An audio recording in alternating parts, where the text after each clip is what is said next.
Halo, Assalamualaikum warahmatullahi wabarakatuh. Selamat datang semuanya, salam sejahtera untuk kita semua. Oke, balik lagi nih dengan saya Ridho Rahmatullah, mahasiswa S1 Akuntansi Universitas Bengkulu dengan NPM C1 C020124. Jadi teman-teman, di video kali ini kita bakal melanjutkan materi selanjutnya dengan materi Dilutive Securities dan juga Earning per Shares atau biasa dikenal dengan EPS ya. Tepatnya ada di chapter 16 buku Intermediate Accounting EVRS Edition karangan Kiso. Langsung aja nih kita masuk ke materinya, tonton terus sampai habis dan juga jangan di skip.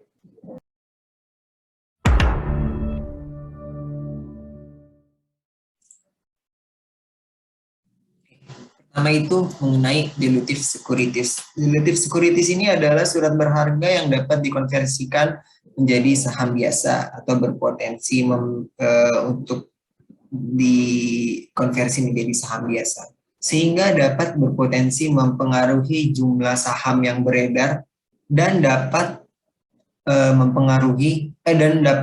menurunkan nilai laba per saham atau EPS-nya, atau dengan kata lain terdilusi. Pemegang dilutive securities mempunyai hak untuk mengkonversi menjadi saham biasa. Ketika dikonversi akan ada kemungkinan mempengaruhi atau meningkatkan jumlah saham yang beredar. Apabila jumlah saham yang beredar di pasar meningkat, maka bisa menurunkan earning per share-nya. Dalam dilutive securities ini terdapat dua komponen, yaitu pertama itu ada debt, yang kedua itu ada equity.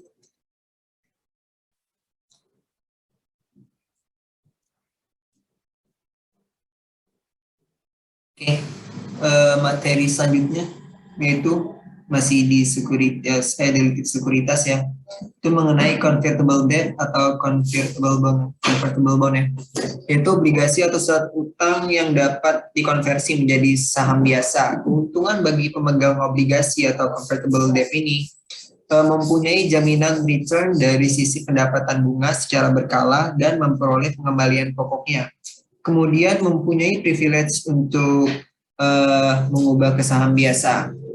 Dari sisi perusahaan, dua alasan perusahaan menerbitkan convertible securities itu ada dua. Pertama, meningkatkan permodalan tanpa kemungkinan mengeluarkan saham yang besar, sehingga akan mempengaruhi kontrol kepemilikan atas perusahaan. Mendapatkan keuntungan dari biaya utang atau modal, cost of equity atau cost of debt-nya, dengan tingkat bunga yang relatif rendah. Dengan kata lain, dapat menekan cost of debt atau equity-nya dari financing securities-nya. Akuntansi untuk convertible bond ini merupakan komponen instrumen equity atau komponen instrumen debt liabilitas. Dalam akuntansinya adalah bagaimana cara pengukuran, pengakuan, dan penyajian dari convertible bond ini.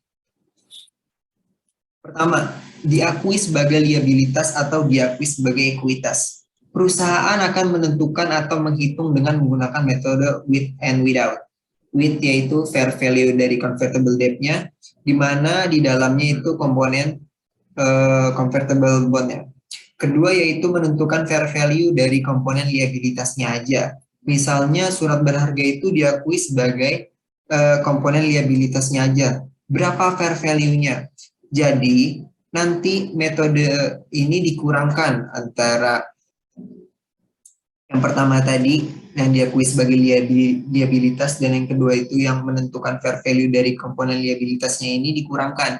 Jadi nanti kedua metode ini dikurangkan maka akan menghasilkan with the debt komponen atau komponen ekuitas pada saat diterbitkan. Hasilnya nanti adalah komponen dari liabilitas. Jadi tadi itu convertible bond-nya dikurang bond payable sama dengan komponen ekuitas atau without debt component.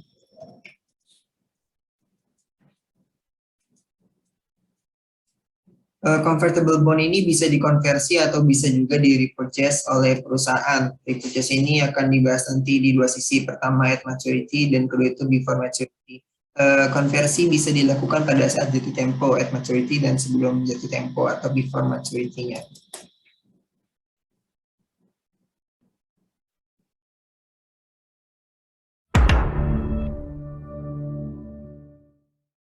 Tadi kita udah masuk ke convertible bonds ya. Sekarang kita masuk settlement convertible bonds-nya, bahwa obligasi tersebut dibeli oleh perusahaan pada saat jatuh tempo, maka bonds payable-nya akan didebitkan senilai nilai nominalnya dan cash-nya senilai nilai nominalnya juga. Catatan, jika ada share premium conversion equity di kredit pada saat penerbitan convertible bonds, jika pada saat pelunasan, perusahaan bisa membiarkan share premium conversion equity-nya atau akan nilainya dimasukkan ke akun share premium ordinary. Jurnalnya itu adalah mendebit akun share premium conversion equity dan mengkreditkan share premium ordinary-nya. Lunasannya itu ada 4 sebenarnya ya. Pertama itu repurchase at maturity. Jika obligasi dilunasi sampai tanggal jatuh tempo, maka jurnalnya adalah mendebit bond payable dan mengkredit cash. Kedua, dikonversi obligasi ini dikonversi pada saat jatuh tempo.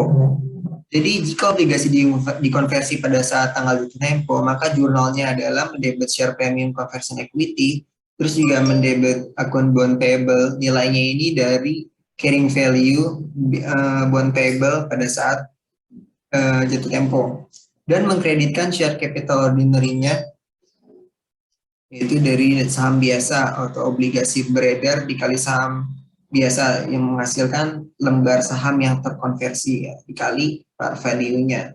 Terus mengkreditkan akun share premium ordinary juga. Yang ketiga itu obligasi ini dikonversi sebelum saatnya jatuh tempo, sebelum tanggal jatuh tempo.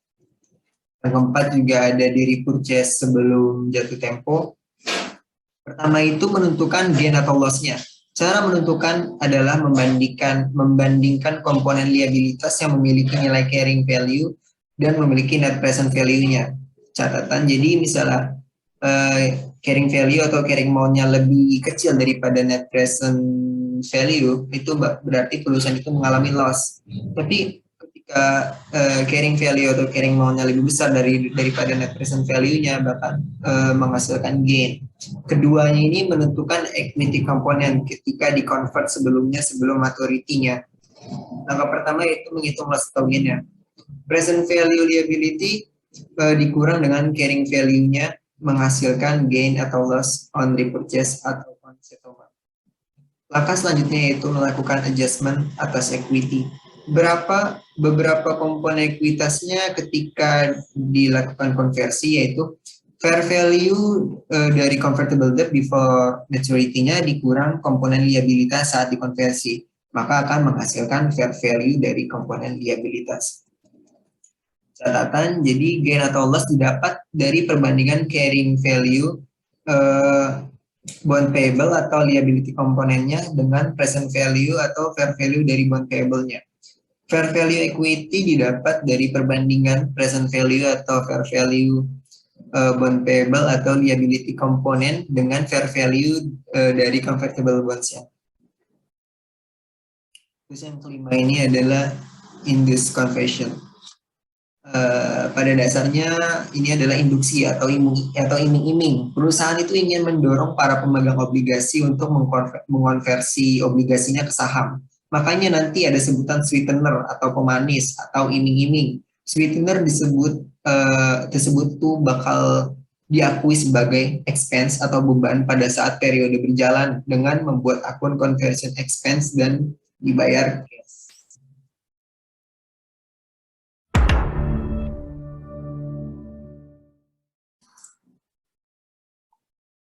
Oke, jadi kita tadi udah ngebahas tentang convertible bond, terus juga settlement convertible bonds-nya. Sekarang itu kita masuk ke convertible preference shares-nya. Jadi perbedaan antara convertible bonds dan convertible preference share adalah convertible bonds campuran komponen liabilitas dan komponen ekuitas, sedangkan preference share hanya terdiri dari komponen ekuitasnya aja, sehingga dapat diklasifikasikan langsung sebagai ekuitas.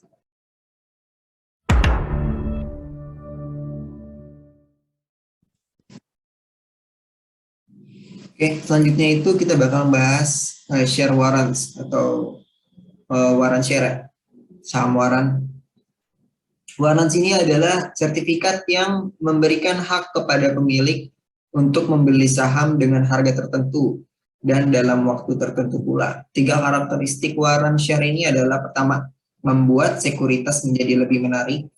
Kedua, membuat saham sebelumnya memiliki preemptive right atau hak yang untuk didahulukan untuk membeli saham. Terus karakteristik yang ketiga yaitu kompensasi untuk manajemen dan juga untuk karyawannya. Penerbitan saham waran dengan sekuritas lainnya. Waran yang dikeluarkan bersama sekuritas lain biasanya opsi jangka panjang untuk membeli saham biasa dengan harga yang telah ditentukan.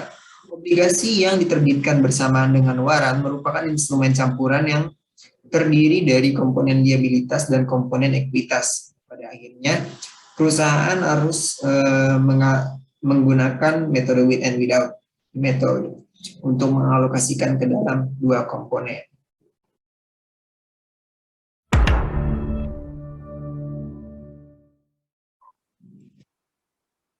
Oke, materi terakhir ya ini, itu mengenai share compensation. Akuntansi untuk share compensation melibatkan dua masalah akuntansi, yaitu yang pertama menentukan beban kompensasi atau compensation expense-nya, yang kedua itu mengalokasikan beban kompensasi atau compensation expense-nya. Dalam share compensation ini dikenal juga yang namanya restricted shares, yaitu bentuk kompensasi berbasis saham yang digunakan untuk memberi penghargaan kepada karyawan tertentu yang nilainya didasarkan pada nilai saham perusahaan. Saham ini tidak dapat dijual lagi ya kepada pihak lain. Terus juga ada yang namanya employee share atau purchase plan. Employee share purchase plan, yaitu program yang dijalankan perusahaan di mana karyawan yang berpartisipasi memiliki kesempatan atau peluang untuk membeli saham perusahaan dengan harga yang diskon. Oke, teman-teman, jadi tadi itu materi kita mengenai dilutive securities dan juga earning per share ya. Di video selanjutnya saya akan membahas di chapter 17 mengenai investment atau investasi dari buku Intermediate Accounting versinya Kiso. Terima kasih udah nonton, semoga bermanfaat. See you in the next video. Bye-bye.